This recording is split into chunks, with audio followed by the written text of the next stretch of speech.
नमस्कार। प्राइम समाचारमा स्वागत छ। म दृष्टिबाणी थिताल र म जीवन खड्का। सुरु गरौं अहिलेसम्मका प्रमुख समाचारबाट। निर्वाचन आयोगले स्थानीय तहमा महिला सहभागिता खुम्च्याएको भन्दै असन्तुष्टि चुलिँदै गठबन्धनको नाममा अन्याय नगर्न आग्रह, महिला अनिवार्य बनाउन जोड। स्थानीय तहको निर्वाचनको मिति तलमाथि नगर्न दलहरूलाई प्रमुख निर्वाचन आयुक्तको आग्रह। वैशाख 30 मा चुनाव नभए देश दुर्घटनामा जाने चेतावनी। स्थानीय तहमा एमालेलाई गठबन्धनको तगारो तालमेल गर्न बाध्य नपार्ने कांग्रेसको निष्कर्ष, भरतपुरको मेयर माओवादीलाई दिन लागेकोमा चितवन कांग्रेसको विद्रोह।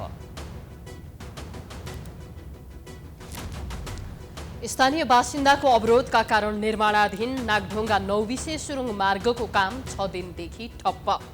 बस्तीमा खानेपानीको मुहान सुकेकाले विकल्प खोजिदिन माग।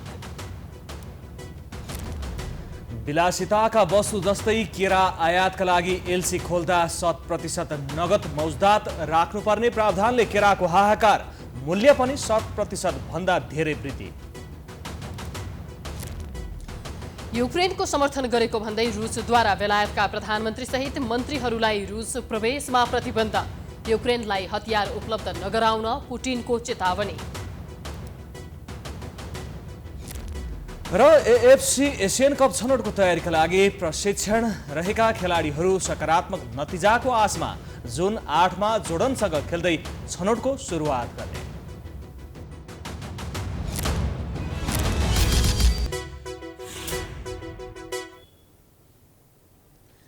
अब समाचार विस्तारमा।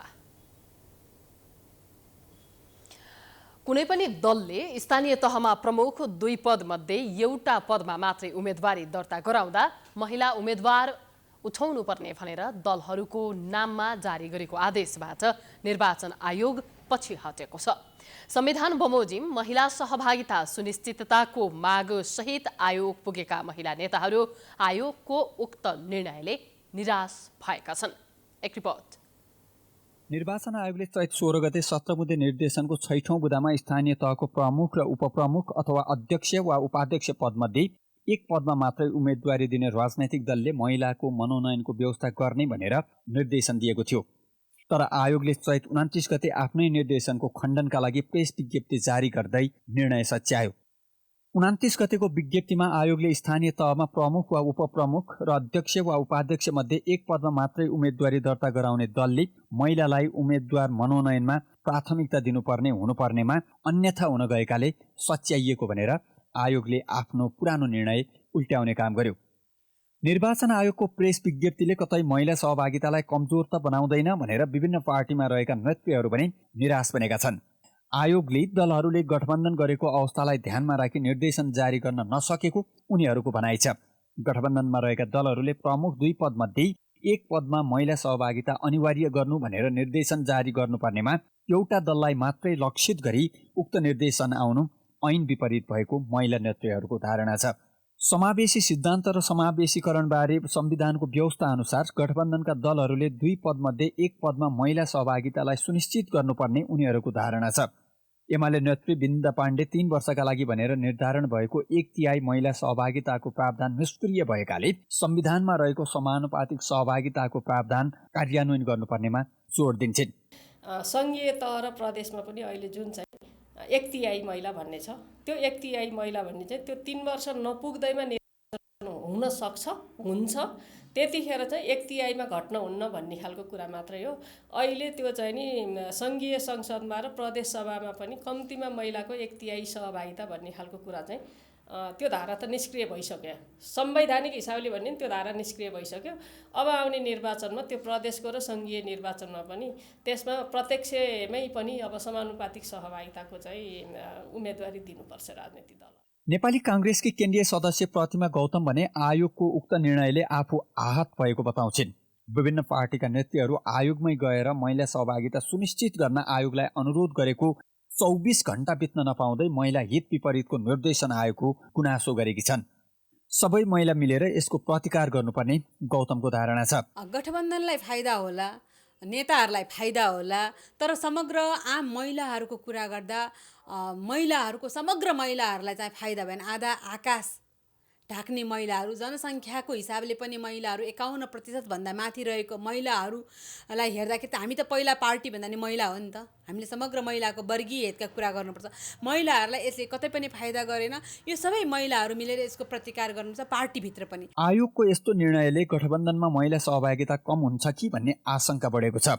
प्रमुख 2 पदमध्ये 1 पदमा मात्रै उम्मेदवारी दिँदा महिला उम्मेदवारलाई प्राथमिकता दिनु भन्ने निर्णय बाध्यकारी नभएकाले दलहरू महिला उम्मेदवार उतार्न बाध्य नहुने कतिपयको बुझाइ छ। यो अवस्थामा महिला सहभागिताको सुनिश्चितताका लागि आयोगको आगामी कदम के हुन्छ त्यो भने प्रतीक्षाकै विषय बनेको छ। प्रमुख निर्वाचन आयुक्त दिनेश कुमार थपलियाले 30 वैशाखमा तोकिएको स्थानीय तहको निर्वाचनको मिति तलमाथि गर्न नहुने बताएका छन्। आयुक्त थपलियाले तोकिएको निर्वाचन मिति तलमाथि भए देश दुर्घटनामा जाने चेतावनी दिए। आज जनकपुर धाममा आयोजित स्थानीय तह निर्वाचन मिडिया अभिमुखीकरणलाई सम्बोधन गर्दै थपलियाले तोकिएकै समयमा निर्वाचन हुनुपर्ने बताए। केन्द्रीय तहबाट गरिने प्रचार प्रसार भन्दा स्थानीय तहबाट गरिने प्रचार प्रसार बढी उपयोगी हुन सक्छ भनेर हाम्रो बजेटको ठुलो अंश स्थानीय तह अर्थात् हाम्रा जिल्ला निर्वाचन कार्यालयहरूमा हामीले विनियोजन गरेका छौँ। त्यसबाट स्वाभाविक रूपले यहाँले भने जस्तो समानताको आधारमा कसैलाई भेदभाव नगरिकन सबै स्थानीय तहका सञ्चार माध्यमहरू, रेडियो, टेलिभिजन, अनलाइन लगायतका छापा माध्यमहरू पनि यसबाट लाभान्वित हुनेछन् भन्ने हामीलाई आयोगलाई लागेको छ। हाम्रा साथीहरूले त्यो गर्नुहुने नै छ। निर्वाचनको तयारी भइरहँदा निर्वाचनप्रति संशय उत्पन्न हुने किसिमको अभिव्यक्ति आउनु दुःखद भएको उनले बताए। कुनै तरिकाले निर्वाचन सार्ने काम गरिए दुर्घटना निम्तिन सक्ने र लोकतन्त्रका निम्ति अप्रिय हुन सक्ने उनको भनाइ छ। निर्वाचन स्वच्छ, स्वतन्त्र र निष्पक्ष ढङ्गले हुने बताउँदै उनले आचार संहिताको उल्लङ्घन नगर्न दलहरूलाई आग्रह गरे। निर्वाचन आचार संहितालाई सामान्य रूपमा नलिन आग्रह गर्दै यसको उल्लङ्घन गरे कारबाही हुने र केहीसँग स्पष्टीकरण समेत सोधिसकेको जानकारी दिए।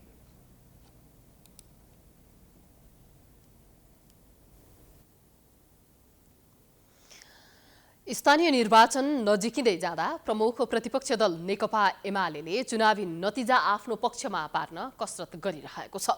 स्थानीय निर्वाचन 2074 को विरासत जोगाउन लागिरहेको एमालेका लागि गठबन्धन चुनौतीका रूपमा देखिएको छ।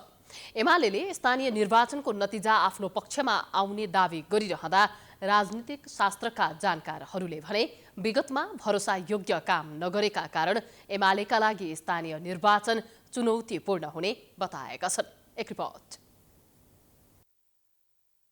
2074 सालमा सम्पन्न स्थानीय निर्वाचन एमालेका लागि अनुकूल थियो। कांग्रेस माओवादी केन्द्रबीच भएको चुनावी तालमेलका बीच पनि एमालेले 40% हाराहारीमा स्थानीय निर्वाचन जितेको थियो। त्यति बेला माधव कुमार नेपाल, झलनाथ खनाल, वामदेव गौतम सहित एमाले एक ढिक्का थियो। अहिले त्यो अवस्था रहेन। नेपाल, खनाल जस्ता शीर्ष नेताहरू नै बेग्लै पार्टी खोलेर चुनावी अभियानमा छन्। एमालेका लागि 2074 जस्तो अहिलेको अवस्था छैन। एमालेका लागि त्यति बेला राष्ट्रवाद र नाकाबन्दीका मुद्दा मुख्य रहेका थिए। अहिले एमालेले खासै चुनावी मुद्दा प्रभावकारी रूपमा उठाउन सकेको छैन। बरु उल्टै झण्डै 2/3 सरकार समय सीमासम्म चलाउन नसकेको, पार्टीमा चरम गुटबन्दी गरेर पुराना तथा वरिष्ठ नेताहरूलाई पार्टीमा बस्न सक्ने अवस्था नबनाएको, 2 पटक प्रतिनिधि सभाको घाँटी रेटेको, संसदको अवमूल्यन गरी अध्यादेशको भरमा शासन चलाउन खोजेको, संसदलाई 6 महिना बढी बन्धक बनाएको लगायत दर्जनौं आरोपको एमालेले जनता समक्ष जवाफ दिनुपर्नेछ। यद्यपि एमालेले जसरी भए पनि स्थानीय सरकार र सङ्घ तथा प्रदेशमा आफ्नो वर्चस्व राखेरै छाड्ने बताउन भने छाडेको छैन। ढुङ्गाको काप्पा फोरेर पनि उम्रन्छ पिपल।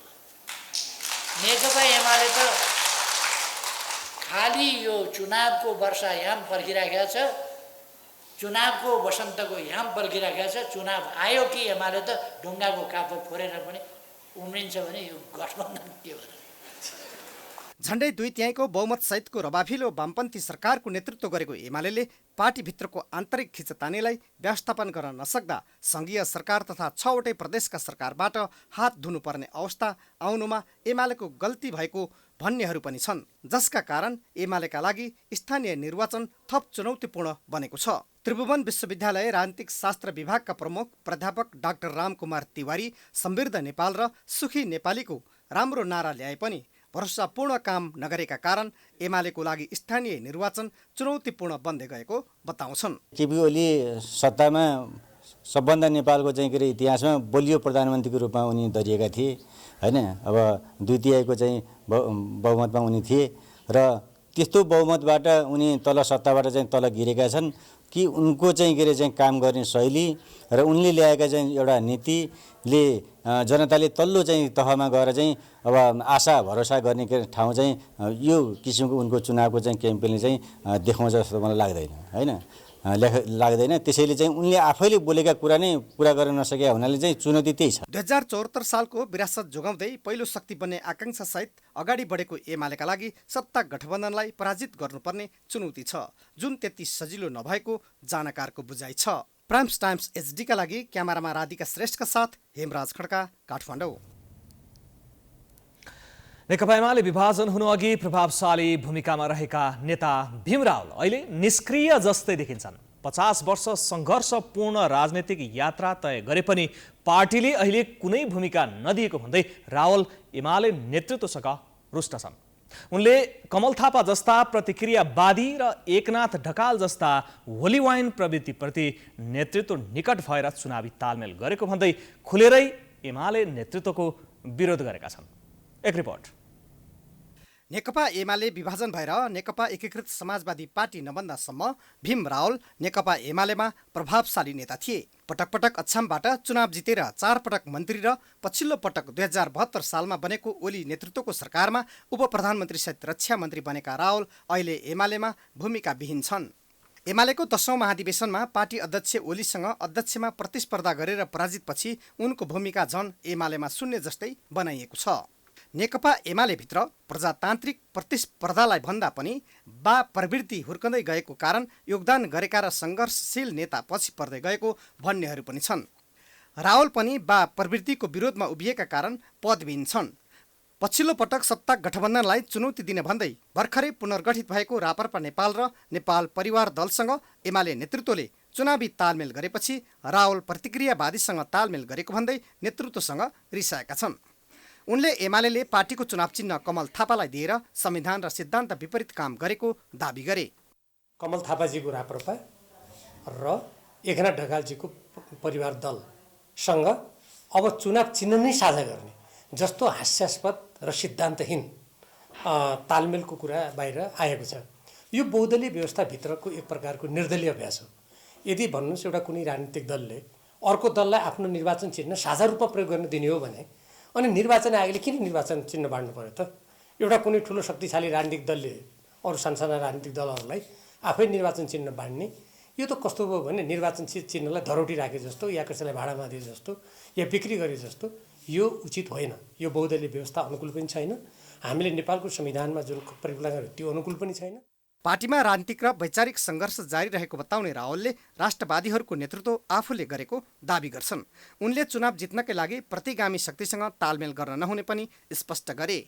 कमल थापा जस्तो हिजो त्यस्तो पृष्ठभूमिको व्यक्ति आज एउटा घोर अवसरवादी भनेर निजकै पार्टीले पनि भनेको, एकनाथ ढकाल जस्तो त्यत्रो होलीवाइन काण्ड मचाउने व्यक्ति त्यस्तोलाई चाहिँ निकट ठान्ने तपाईँको पार्टीमा, तपाईँ जस्तो 50 वर्ष यो पार्टीका प्रत्येक मोर्चामा हिजो त्यस्तै काम गरे मान्छेलाई पर ठान्ने, यो के प्रवृत्ति हो भनेर मलाई कहिलेकाहीँ पत्रकार साथीहरू र अरू साथीहरूले सोध्नुहुन्छ।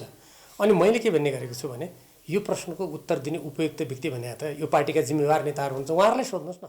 सत्तामा पुग्न र चुनाव जित्नकै लागि राजनीतिक दलले गठबन्धन गरेका छन्। एमाले पनि सत्ता गठबन्धनलाई चुनौती दिने भन्दै रापरपा नेपाल र परिवार दलसँग चुनावी तालमेल गरेको छ, जसको पार्टीभित्रै भीम रावल जस्ताहरूले विरोध गरेका छन्। Political bureau, prime times HD, Kathmandu. सत्ता गठबन्धनको प्रमुख घटक नेपाली काङ्ग्रेसले महानगर र उपमहानगरपालिका बाहेक अन्य स्थानीय तहमा तालमेल गर्नै पर्ने निर्देशन केन्द्रबाट नदिने प्रश्न पारेको छ। केन्द्रीय कार्य सम्पादन समिति बैठक चलिरहेका बेला पत्रकारहरूसँग कुरा गर्दै काङ्ग्रेस प्रवक्ता डाक्टर प्रकाश शरण महतले जहाँ तालमेल हुन सक्दैन ती ठाउँको रिपोर्ट केन्द्रमा दिनुपर्ने बताए। महतले तालमेल सम्भव नभएका ठाउँमा मित्रवत प्रतिस्पर्धा गर्ने तर एमालेसँग भने गठबन्धन गर्न नपाइने बताएका छन्। काङ्ग्रेसले शीर्ष बैठकको मापदण्डका आधार अनुसार तालमेल सम्भव भएका ठाउँमा तालमेल गर्ने र नभएको अवस्थामा तलकै कमिटीहरूले एक्लै लड्ने निर्णय गरेमा स्वतन्त्र रहेको जनाएको छ। तर एमालेसँग भने मिल्न नपाइने भनेको छ। टुङ्गो चाहिँ केन्द्रले लगाउने भनेर चाहिँ शीर्षस्थ गठबन्धन दलको शीर्षस्थ तहमा निर्णय भएअनुसार त्यो विषयमा सुझाव सल्लाह लिनको लागि कार्य सम्पादन समितिको बैठक भइराखेको छ। त्यही सुझाव सल्लाहको आधारमा एउटा निष्कर्षमा गठबन्धनमा कहाँ कसरी जान सकिन्छ भन्ने निष्कर्ष केन्द्रले लगाउँछ। कार्य सम्पादन समिति बैठकमा महानगरको हकमा कसरी भागभण्डा गर्ने भन्ने बारेमा छलफल भएको महतले बताएका छन्।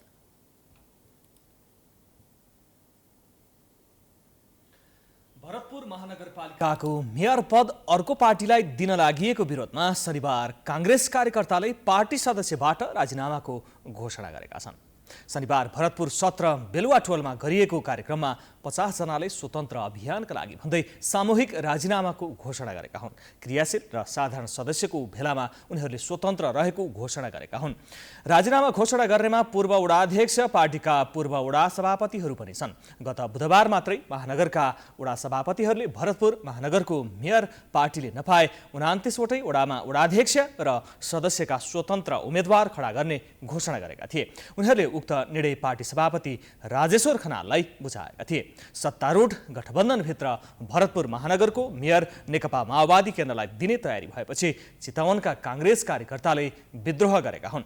जिल्ला नेताहरूले शीर्ष नेतालाई भेटेर भरतपुरको मेयर पद नछाड्न दबाब दिँदै आएका छन्। तर 74 सालको चुनावमा जसले जुन ठाउँमा जितेको छ अहिले पनि त्यही दलले उम्मेद्वार पाउने भन्ने मापदण्डले चितवन माओवादीको भागमा पर्ने देखिन्छ।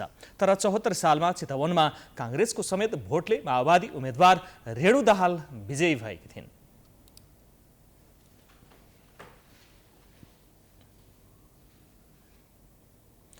समाचारको सिलसिला जारी छ। हामी विश्रामपछि आउँछौँ। विश्रामपछि स्वागत छ। अब बाँकी समाचार। राष्ट्रिय प्रजातन्त्र पार्टी नेपालका अध्यक्ष कमल थापाले राजेन्द्र लिङ्गदेन नेतृत्वको राप्रपा पनि पछि राप्रपा नेपालमै समाहित हुने दावी गरेका छन्। शनिबार बुटवलमा आयोजित पत्रकार सम्मेलनमा बोल्दै थापाले स्थानीय तहको निर्वाचनबाट सम्मानजनक उपस्थिति हुने र पार्टी विस्थापित गरेरै छाड्ने बताउँदै केही समयपछि लिङ्गदेन नेतृत्वको राप्रपा पनि राप्रपा नेपालमै समाहित हुने दावी गरे। नयाँ पार्टी भए तापनि राप्रपा नेपालले अवलम्बन गरेको लोकतान्त्रिक विचारलाई सम्मान गर्दै नेकपा एमाले सहकार्य गर्नको निमित्त तयार भएकोमा म नेकपा एमालेलाई धन्यवाद पनि दिन चाहन्छु र मलाई पुरा विश्वास छ आगामी निर्वाचनमा हामीले राम्रो सफलता हासिल गर्नेछौँ। अध्यक्ष थापाले पार्टी नयाँ भएको र पार्टीलाई खुट्टा टेकाउनका लागि स्थानीय तहको निर्वाचनमा नेकपा एमालेसँग चुनावी तालमेल गरिएको स्पष्ट पारे। थापाले प्रतिनिधि सभाको निर्वाचनमा भने पार्टीलाई राष्ट्रिय पार्टीको रूपमा स्थापित गराएरै छाड्ने जेकेर गरे। थापाले देशमा अब राजसंस्थाको आवश्यकता नरहेको र राप्रपा नेपालको एजेन्डा गणतन्त्र सहितको हिन्दू राष्ट्र रहेको बताएका छन्।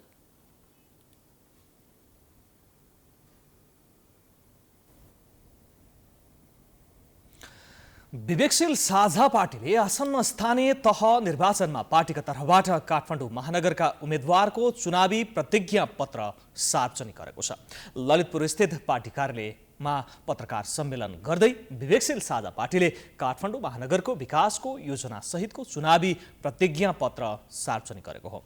प्रतिज्ञा पत्रमा भ्रष्टाचार नियन्त्रण, सुशासन र सेवा प्रवाह, सुलभ व्यवस्थित विद्युतीय यातायात, नेवा कला संस्कृतिको पुनर्जागरण, खुला क्षेत्रको संरक्षण र विस्तारलाई मूल एजेन्डा बनाइएको छ।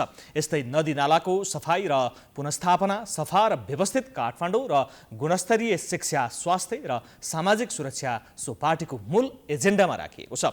पत्रकार सम्मेलनमा विवेकशील साझाका अध्यक्ष रविन्द्र मिश्रले प्रतिज्ञा पत्रमा भएका विषयलाई कार्यान्वयन गरेरै छाड्ने प्रतिबद्धता जनाएका छन्। उनले आफ्नो दलका उम्मेदवारको इमान्दारी, परिपक्वता र क्षमताको परीक्षण गर्न पनि आग्रह गरे। अब यो संसारकै सबभन्दा प्रदूषित सहर भनेर बारम्बार तपाईहरूले सुन्नुहुन्छ। त्यो प्रदूषणका कारकहरूलाई हामी सम्बोधन गर्न चाहन्छौँ र हामीले भनेका छौँ हामी विद्युतीय यातायातलाई एकदमै जोरदार रूपमा प्रवर्तन गर्छौँ। त्यसको साथमा यो प्रदूषणका अन्य स्रोतहरू जति छन् त्यसलाई सम्बोधन गर्न सकिन्छ। सम्बोधन नभएको कारण के हो भने नेतृत्वमा इमान्दारी नभएर हो। विवेकशील साझा पार्टीले 30 वैशाखमा हुने स्थानीय तह निर्वाचनमा काठमाडौँ महानगरको मेयरमा समीक्षा बास्कोटा र उपमेयरमा कीर्ति तुलाधरलाई उम्मेदवार घोषणा गरेको छ। अहिले नागढुङ्गाको सुरुङ निर्माण कार्य ठप्प छ। त्यसको कारण हो स्थानीय बासिन्दाको विरोध उनीहरूले यसै गरेका भने होइनन्। सुरुङ निर्माणसँगै पानीका मूलहरू सुकेका छन्, तर पानी दिने भनेर आयोजनाले पाइप नै बिछ्याए पनि अझैसम्म पिउने पानी दिएको छैन, जसले गर्दा उनीहरूले काम नै ठप्प हुने गरी विरोध सुरु गरे। एक रिपोर्ट। जापान सरकारको ऋण सहयोगमा सुरुङमार्ग निर्माण भइरहेको नागढुङ्गा 9 विषे सुरुङमार्ग आयोजनाको प्रगति 48.5% छ। काठमाडौँ र धादिङ दुवैतर्फ मुख्य सुरुङमार्ग 1106 मिटर र निकासी सुरुङमार्ग 1384 मिटर खन्ने काम सम्पन्न भइसकेको छ।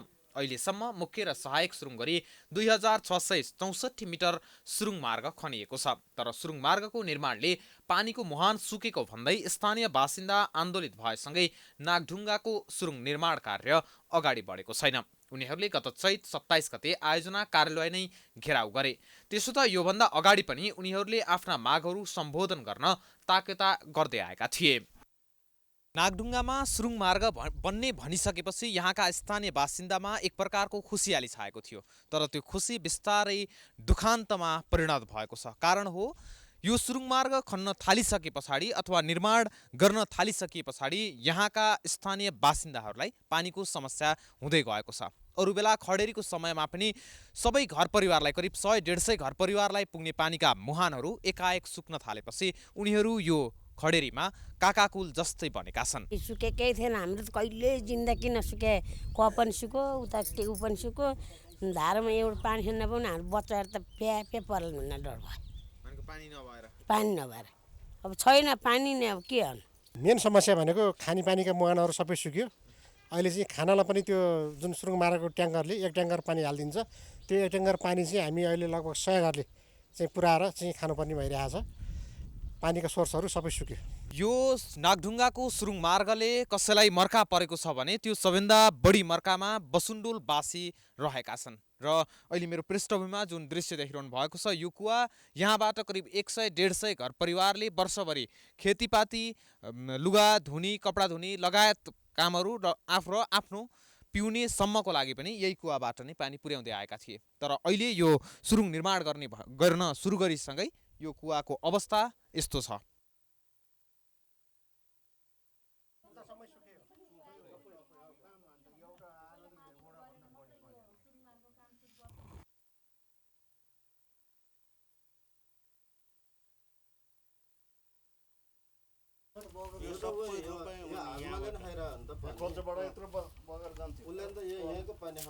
यो कुवा अब हजुरको अहिले म 73 वर्षको भएँ। अब मेरो बुबालाई नि थाहा छैन र मेरो हजुरबुबालाई नि थाहा छैन। अब यो 7औं पुस्ता होला कति भइसक्यो होइन, थाहा थिएन।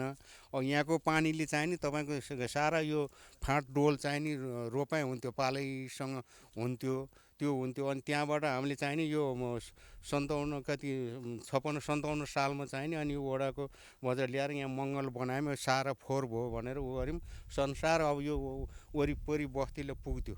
यसरी विकासको नाममा स्थानीय बासिन्दा र सर्वसाधारणलाई शास्ति पुर्याइन्छ भने यो विकासको के काम? यदि साँच्चीकै अप्ठ्यारो नै पर्छ र विकास निर्माण गर्न जरुरी नै छ भने त्यसको विकल्पमा जनतालाई शास्ति सट्टा सुख दिनु पर्यो। यहाँका जसरी पानीको लागि प्यासी भइरहेका छन्, काकाकुल भइरहेका छन्, यसको समस्या समाधान गर्न समयमा नै सम्बन्धित निकायले ध्यान दिनु जरुरी छ। होइन भने यसको नतिजा झन बढी भयानक नआउला भन्न सकिन्न। प्राइम टाइम्स टेलिभिजनका लागि क्यामेरामा अर्जुन भण्डारीका साथमा डेभिड पाण्डे, काठमाडौँ। यसै सन्दर्भमा आज हामीले सुरुङमार्ग क्षेत्रका नागरिकसँग धारणा लिएका छौँ। सुरुङमार्ग निर्माणमा अवरोध र खानेपानी अभावबारे के भन्छन् त उनीहरू, हेरौँ आजको आम विचारमा।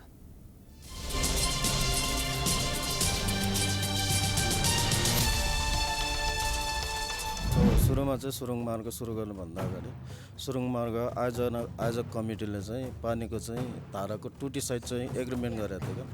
यो एग्रिमेन्ट चाहिँ तपाईँको यो चैतको अन्तिमसम्म सकिने हो होइन। त्यो सकिँदाखेरि पनि उसले चाहिँ पाइपलाइन केही चाहिँ बिछायो, तर पानी त उसले दिन सकेन। त्यस पछाडि धाराको टुटीसहित चाहिँ उसले एग्रिमेन्ट गरेको त्यो पनि पुरा गरेन। योभन्दा करिब 9-10 महिना पहिले हुन्थेन, कहिले सुकिन्थेन, आइरहन्थ्यो धारा। यसपालि चाहिँ सुख लाएर 2टा महन सुके परेर सानो धारा आउँथ्यो, त्यो सुक्यो हजुर। मुख्य माग भनेको नै हाम्रो चाहिँ नि यही पानीको विषय हो। सुरुङ खन्छ भने त अब पछि थाहा भयो यस्तो चाहिँ नि सुरुङ खनेर चाहिँ पानीको व्यवस्था चाहिँ यस्तो गर्ला, यो संसारलाई मार्ला भन्ने हाम्रो थिएन विचार।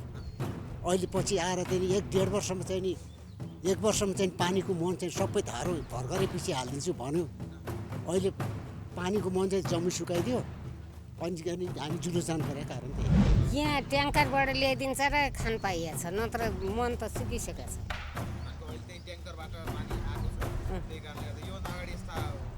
थिएन यस्तो त सुख त लागेकै थिएन। पहिला त हामीलाई त पहिलो सुविधा पानीको थियो नि त होइन। पानीको गरेर मात्र उनीहरूको सुरुवात गर्नुपर्ने हो।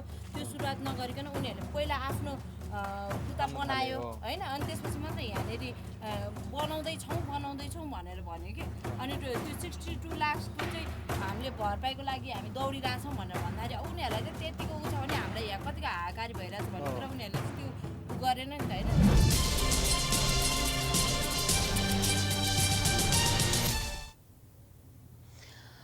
परराष्ट्र मन्त्री डाक्टर नारायण खड्काले नेपालको विकासका लागि जापान सरकारले गरेको सहयोग महत्त्वपूर्ण रहेको बताएका छन्। शनिबार काठमाडौँमा नेपाल जाइका अलुमुनाई एसोसिएसन जानको 48औं वार्षिक उत्सवको समारोहलाई सम्बोधन गर्दै उनले ठूलो सहयोगदाता मध्ये एक जापानले नेपाललाई शर्त बिना नै सहयोग गरिरहेको बताए। उनले विपद तथा महामारीका समयमा जापानले उल्लेखनीय सहयोग गरेको भन्दै त्यहाँको विकासबाट नेपालले धेरै कुरा सिक्नुपर्नेमा जोड दिए। नेपाल जापान बीच सन् 1956मा सम्बन्ध स्थापित भए पनि त्यसको 2 वर्ष अघिदेखि नेपाललाई सहयोग गर्दै आइरहेको उनले जानकारी गराए। एउटा नेपाललाई देखाएको विकासको साझेदारी छ। यसको लागि I really express my sincere appreciation to the government of Japan, Your Excellency, for all that you have done for Nepal's development. त यो छ जापान हामी अन्तर्राष्ट्रिय फोरममा पनि साझा दृष्टिकोण राखेर हिँडेका छौँ। कार्यक्रममा एसोसिएसनद्वारा प्रकाशित मिलन पत्रिका विमोचन गरिएको थियो। चैत्र शुक्ल पूर्णिमाका दिन शनिबार ऐतिहासिक महत्त्व बोकेको काठमाडौँको बालाजु स्थित 22 थारामा विशेष मेला लागेको छ। मेलाका अवसरमा शनिबार 22 थारामा भक्तजनको घुइँचो लागेको थियो। मेलामा नुवाकोट, धादिङ, रसुवा, चितवन लगायतका विभिन्न जिल्लाहरूबाट भक्तजनहरू 22 थारा आउने गर्दछन्। तत्कालीन राजा प्रताप मल्लले निर्माण गरेको उक्त थारामा नागार्जुनको डाँडाबाट पानी आउने गर्दछ। यस दिन बालाजु 22 थाराको पानीले स्नान गरे पाप पखालिने, रोग निको हुने र चिताएको कुरा पूरा हुने धार्मिक विश्वास रहिआएको छ। प्रत्येक वर्ष चैत्र शुक्ल चतुर्दशीको बेलुकी पितृको सद्गतिको कामना गर्दै बौद्ध चैत्यमा दीप प्रज्वलन गरेका विशेष गरी तामाङ समुदायका भक्तजनले सुधारामा स्नान गर्न जाने परम्परा छ। सक्नेले नागार्जुन स्थित जामाछोमा दर्शन गरी यसै दिन स्वयम्भू चैत्यमा पूजा गर्नुपर्ने चलन रहेको छ। नसक्नेले बालाजु 22 धारापछि सिधै स्वयम्भूमा पूजा गरेपछि तिमाल जात्रा समापन हुन्छ। हाल जामाछो जान चैत्र शुक्ल पूर्णिमाका दिन मात्र रानीवन स्थित नेपाली सेनाको चेकपोस्ट खुल्ने गरेको छ। तत्कालीन राजा प्रताप मल्लले निर्माण गरेको उक्त धारामा नागार्जुनको डाँडाबाट पानी आउने गर्दछ। आजका दिन बालाजु 22 धाराको पानीले स्नान गरे पाप पखालिने, रोग निगो हुने र चिताएको पूरा हुने धार्मिक विश्वास रहिआएको छ।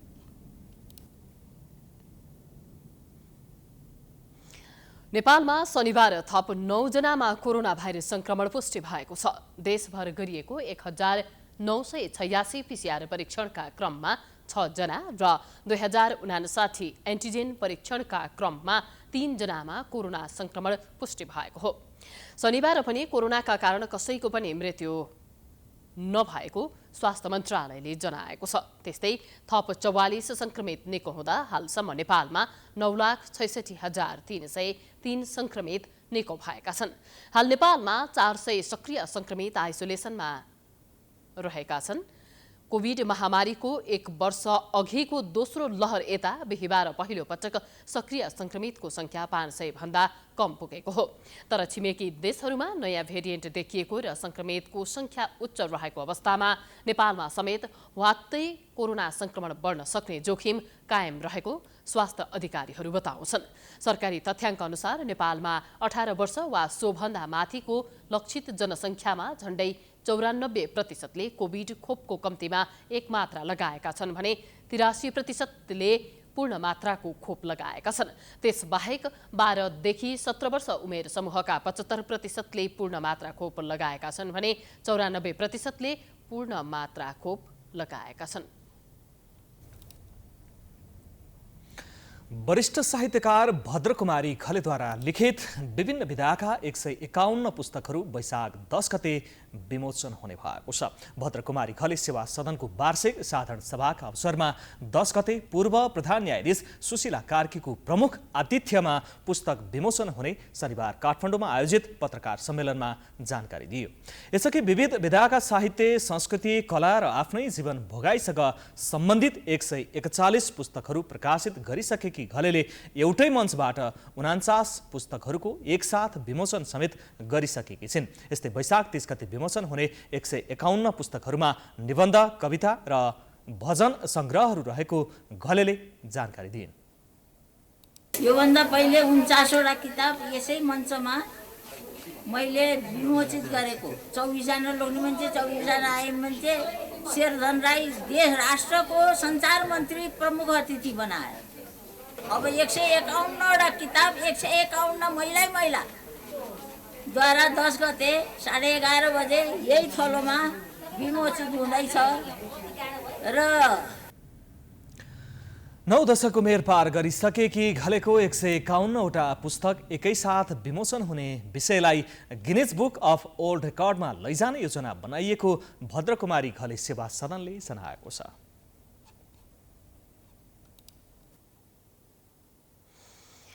पर्यटकीय क्षेत्रमा चहल पहल बढेसँगै हिमाल आरोहण गर्नेहरूको संख्यामा पनि वृद्धि हुन थालेको छ। पर्यटन विभागको तथ्याङ्क अनुसार अप्रिल 15 अर्थात् शुक्रबारसम्ममा 738 जनाले पर्वतारोहणका लागि अनुमति पाएका छन्। पर्वतारोहणका लागि अनुमति लिनेहरूमा अधिकांश पुरुष रहेका छन् भने महिलाको तथ्याङ्कमा न्यून दर रहेको छ। कुल अनुमति लिएका मध्ये 79% अर्थात् 583 जना पुरुष र 21% अर्थात् 155 जना महिला रहेका छन्। विभागका अनुसार वसन्त ऋतुका लागि नेपालमा सगरमाथा आरोहणका लागि सबैभन्दा धेरै 262 जनाले अनुमति लिएका छन्। दोस्रोमा लोत्सेका लागि 94, तेस्रोमा कञ्चनजङ्घाका लागि 67 र चौथोमा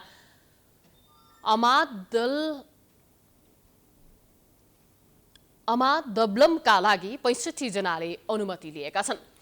21वटा चुचुरा चढ्नका लागि कुल 738 जनाले अनुमति लिएका हुन्। अनुमति लिने देशका नागरिकहरूमध्ये अमेरिकन नागरिक सबैभन्दा धेरै रहेको छ।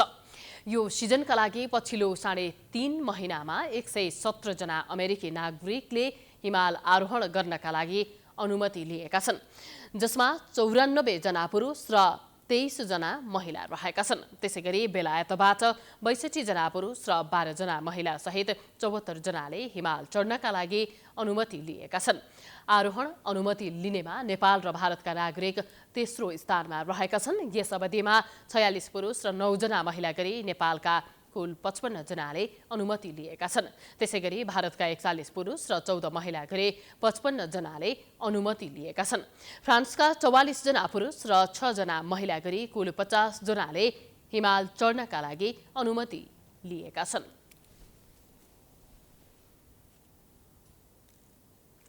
समाचारको सिलसिला अझै जारी छ। हामी विश्रामपछि आउँछौँ। विश्रामपछि पुनः स्वागत छ। अब आर्थिक समाचार।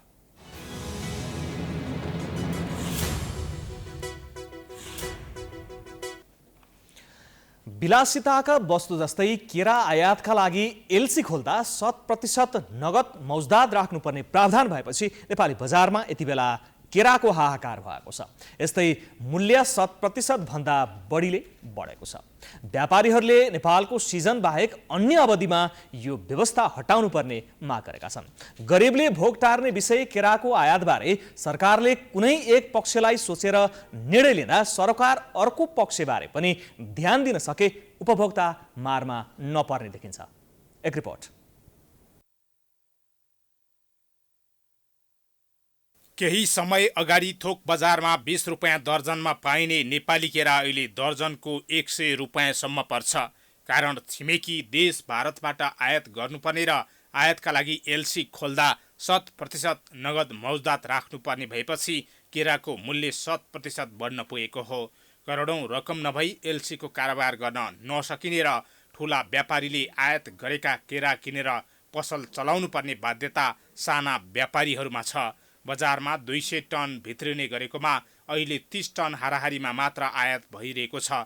यसले हाहाकार र महँगी निम्ति आएको छ। 2 महिना जति भइसक्यो होइन। ठुल्ठुलो जुन व्यापारी पहिलाको छ, अब करोडौँमा खेल्ने, तिनीहरूले चाहिँ एलसी बनाएर मगाइरहेछ। अब सानो चाहिँ व्यापारीले मगाउन सक्दैन।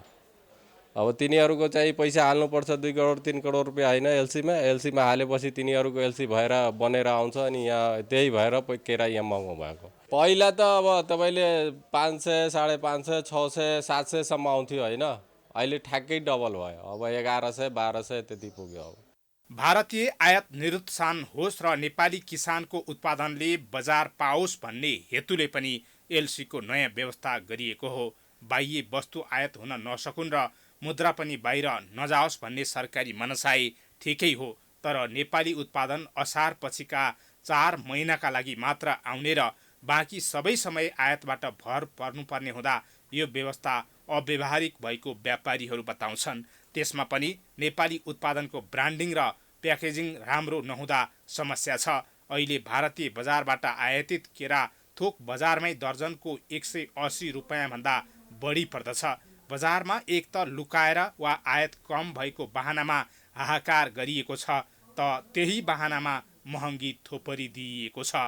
100% एलसीमा पर्यो। एलसीमा पर्दाखेरि केरा पनि त्यसैमा आएको कारणले अहिले यो केरालाई आम उपभोक्तासम्म एकदम सहजीकरणले पुर्याउन सकिएको छैन। अब पनि यसलाई यदि सच्याउन सकिएन भने जुन एउटा गरिब तल्लो वर्गले पनि खाने भनेको केरा हो। हेर्नुहोस् 400-500 रुपियाँ केजीको कुनै महँगो फलफुल उहाँहरूले खानुहुन्न।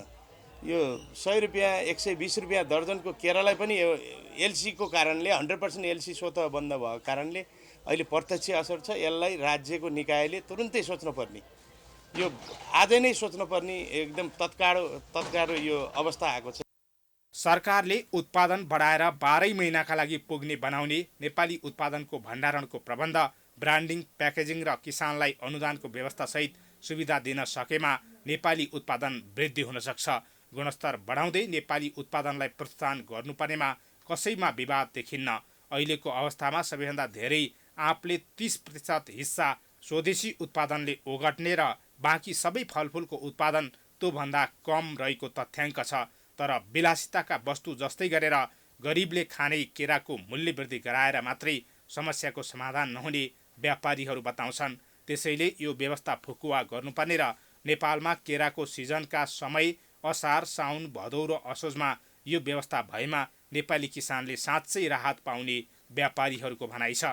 काठमाडौँ बजारले 10 गाडीको माग छ भनेदेखि हामीले नेपाली केरा कहीँबाट पनि 20 टन 1 गाडी केरा अहिले हामीले यो बेलामा हामीले भित्राउने अवस्था छैन। यही यदि असारदेखि लागू भएको भए 2-3 महिना हामीले थेक्न सक्थ्यौँ, नेपाली किसानलाई पनि धेरै राहत हुन जाने थियो। तर यो जुन निर्णय गरियो यो एकदमै हाहाकार ल्याउने हिसाबले यो राष्ट्र ब्याङ्कको अहिले यो निर्णय भएको छ कि केरालाई एलसी लगाओस्, नेपाली किसानलाई फाइदा हुन्छ भने हामी एलसीको विरुद्धमा छैनौँ। तर केरा मात्रै यो फलफुलमा केरा मात्रै बन्देज लाग्ने काम यो बन्देज लगाउनु भएन। यो केरालाई विलासितामा राखेर बन्देज लगाउनु भएन र यसलाई फुकुवा गर्नु पर्यो। भारतबाट ल्याउनुभन्दा 1 गाडी नेपाली उत्पादन बजारसम्म ल्याउँदा 4 लाख रुपियाँ खर्च कम पर्न जाने व्यापारीहरू बताउँछन्। तर नेपाली उत्पादनको गुणस्तर, ब्रान्डिङ, प्याकेजिङ र ढुवानीको समुचित प्रबन्ध हुनै सकेको छैन। यसले धेरै नोक्सानी भएर जानेछ।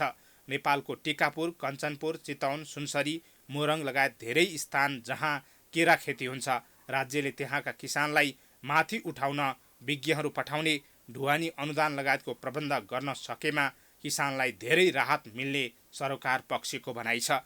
दैनिक करोडौँ रुपियाँको फलफुल आयात गरिरहेको नेपालले फलफुललाई आत्मनिर्भर बन्ने बाटोमा लैजान सोही अनुरूपको नीति र त्यसको कार्यान्वयनमा राज्य लाग्नुपर्ने खाँचो देखिन्छ। प्राइम टाइम्स एचडीका लागि क्यामेरामा अमृत भट्टका साथ हरिशरण नेउपाने, काठमाडौँ। नेपाल उद्योग वाणिज्य महासङ्घको आयोजनामा आज 15औं दरबार मार्ग महोत्सव चलिरहेको छ। नयाँ वर्षको अवसरमा काठमाडौँको दरबार मार्गमा महोत्सवको आयोजना गरिएको हो। कोभिड-19ले थलिएको लघु, घरेलु, साना तथा मझौला उद्यम एवं पर्यटन उद्योग पुनरुत्थानका लागि सहकार्य, स्थानीय उत्पादन तथा आन्तरिक पर्यटन प्रवर्धन भन्ने मूल नारा सहित महोत्सव आयोजना गरिएको हो। आन्तरिक पर्यटनलाई प्रवर्धन गरी देशको पर्यटन विकासमा टेवा पुर्याउने र नेपाली उत्पादन, नेपाली परिकार र नेपाली संस्कृतिको प्रवर्धन गर्ने महोत्सवको मूल उद्देश्य रहेको आयोजकले जनाएको छ। महोत्सवमा सहभागी व्यवसायीहरूले पनि महोत्सवले आफूहरूको व्यापारमा राहत मिलेको बताएका छन्।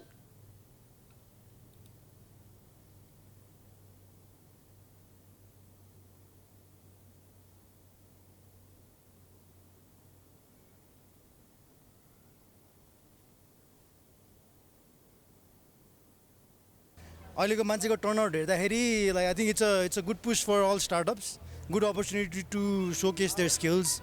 सबै आफ्नो सामानहरू, खानेकुराहरू, यो के प्रडक्ट बनाउनुहुन्छ सबैको लागि सोकेस एकदम राम्रो प्लेटफर्म हो जस्तो लाग्छ मलाई चाहिँ। अब हाम्रो चाहिँ किनभने हाम्रो चाहिँ अलिक प्रचार प्रसार पनि हुन्छ हाम्रो, होइन, मान्छेहरूसँग अब हुन्छ नि त, हाम्रो बारे थाहा पाउँछ मान्छेहरूले। जस्तै अब तपाईँहरूलेबाट थाहा हुन्छ, होइन, अब आउँछ। यता उपभोक्ताहरूले भने महोत्सवका नाममा पुराना र गुणस्तरहीन वस्तु बेच्न खोजिएको गुनासो गरेका छन्। ब्रान्डेड अब यो कोरोनाले हो कि केले हो, पुरानै सामानहरू पाइरहेछ, नयाँ नयाँ भन्छन्।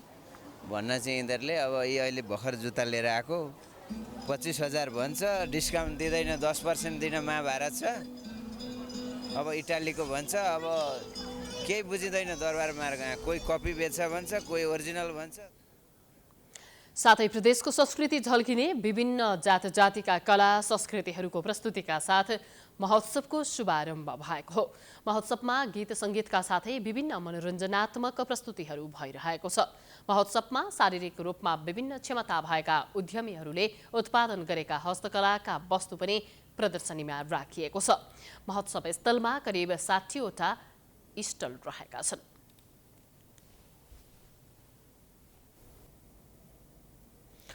अब अन्तर्राष्ट्रिय समाचार।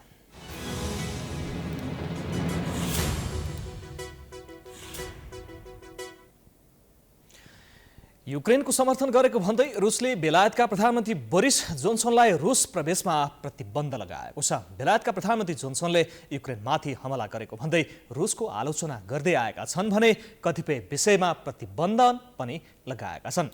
केही दिन अघि जोन्सन युक्रेनको राजधानी कियभ नै पुगेर त्यहाँका राष्ट्रपति भ्लादिमिर जेलेन्स्कीसँग भेटवार्ता गरेका थिए। प्रधानमन्त्री जोन्सन र अन्य वरिष्ठ मन्त्रीहरूलाई पनि रुसमा प्रवेश गर्न प्रतिबन्ध लगाइएको छ। यसअघि मार्चमा मस्कोले अमेरिकी राष्ट्रपति जो बाइडेन विरुद्ध पनि यस्तै प्रतिबन्ध लगाएको थियो। रुसले औपचारिक रूपमा अमेरिकी र अरू साझेदार देशहरूलाई युक्रेनलाई हतियार उपलब्ध नगराउन चेतावनी पनि दिएको छ।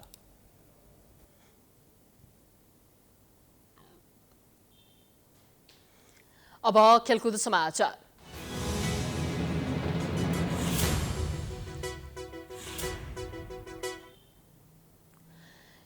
नेपाली राष्ट्रिय फुटबल टोलीले कुवेतमा आयोजना हुने एएफसी एसियन कप छनौटको तयारीका लागि प्रशिक्षण गरिरहेका छन्। आगामी जुनमा आयोजना हुने छनौटमा उत्कृष्ट प्रदर्शन गर्ने आशा खेलाडीहरूले राखेका छन्। फुटबल टिमका खेलाडीले यसपटकको प्रतियोगिता कठिन भए पनि आफूहरू लड्नका लागि जाने र सकारात्मक नतिजाको आशमा रहेको बताएका छन्। नेपाली टोलीका उपकप्तान रोहित चन्दले टिमको फोकस एसियन छनौटमा रहेको र राम्रो योजनाहरू तयार भएको बताएका छन्। उनले नेपालले खेल्ने तीनै टिम बलियो भएको बताए। सोच्ने तरिका हाम्रो सबै कुरा चाहिँ हाम्रो कोचिङ पार्टमा छ। त्यही हो, अब कोचले भनेको अनुसार अब हाम्रो चान्सेस चाहिँ एकदमै लो छ। बट त्यही हो, हामीले हाम्रो सक्दो ट्राई गर्ने हो, हामीले सक्दो हाम्रो बेस्ट दिने हो। हामी त्यसकै अब प्रिपरेसनमा जाँदैछौँ, एकदम लामो प्रिपरेसन छ। सो होपफुली हामीले चाहिँ राम्रै गर्छौँ भन्ने आशा छ। प्रशिक्षक अब्दुल्लाह अलमुताइरीले पहिलो दिन नै नेपाल एसियन कपमा छनौट हुन नसक्ने विषयमा उनले खेलाडीको हौसला बढाउन यस्तो धारणा आएको हुन सक्ने बताएका छन्। फुटबलको विकासका लागि मुख्य ध्यान भनेको ग्रास रुटमा हुनुपर्ने उनको भनाइ छ। टिमका खेलाडी सुजल श्रेष्ठले यसअघिको नतिजालाई हेरेर नभई टिमलाई नयाँ ढङ्गले मजबुत बनाउँदै अघि बढ्ने बताएका छन्।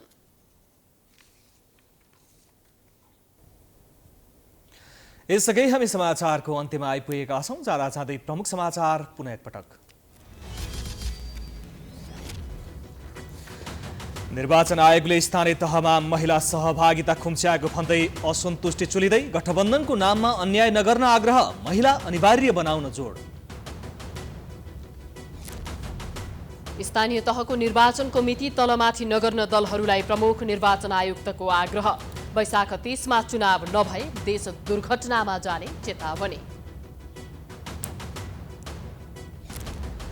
स्थानीय तहमा एमालेलाई गठबन्धनको तगारो तालमेल गर्न बाध्य नपार्ने काङ्ग्रेसको निष्कर्ष। भरतपुरको मेयर माओवादीलाई दिन लागेकोमा चितवन काङ्ग्रेसको विद्रोह।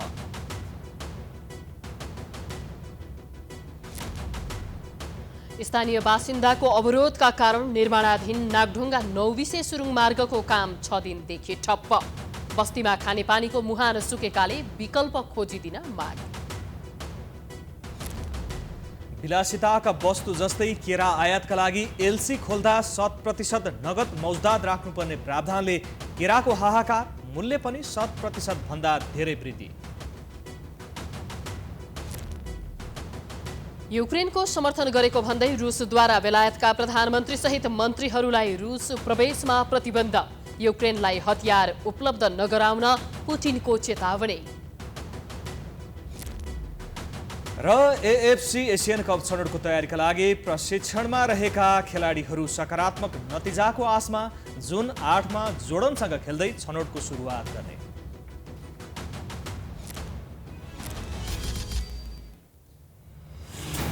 प्राइम समाचार अहिलेलाई सकियो। यसपछिको प्रस्तुति धमलाको हमला, ऋषि धमलाको साथ। हेर्दै गर्नुहोला प्राइम टाइम्स एसडी। नमस्कार।